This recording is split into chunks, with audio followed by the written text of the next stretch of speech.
Hi, everyone. So, today I wanted to talk about a topic that concerns all of us from time to time, and that is social comparison.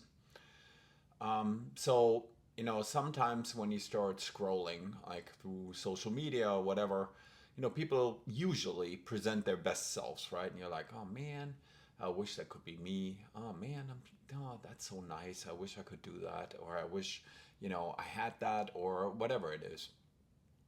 Uh, so why, first of all, why does that happen? Well, we evolved to compare, right? Like thousands of years ago, knowing where you fit in a group literally kept you alive. So your brain still does that today. It's automatically checking, am I doing enough? Do I fit in? Whatever, okay? And it triggers specifically the default mode network where we go to ruminate. It's the part of your brain that gets busy when you're reflecting on yourself or others. It's part of the social comparison network, right? Um, so here's the problem or problems, depending on how you want to see it.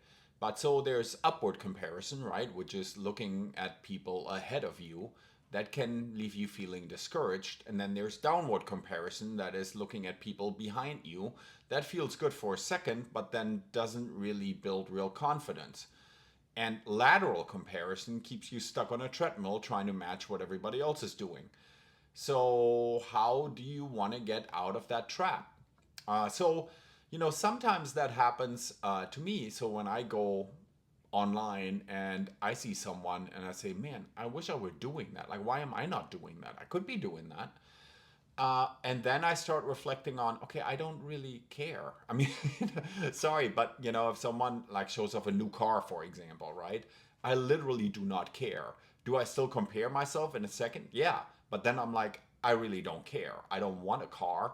What I want is, well, in my case, if you know me, I like learning, right? I like sitting and reading a book, travel occasionally. I don't need to travel excessively.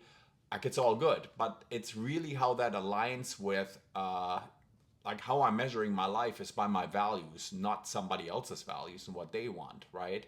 So another thing that you can do, other than comparing yourself to your values, is cut back scroll time when you're tired or stressed. So don't let that get you down, okay? Or write down something today that moved you closer to your own goals, no matter how small they were, but not to somebody else's. Okay? So comparison is normal, but it doesn't have to run your life. Refocus on what actually matters to you, not to somebody else. See you next time.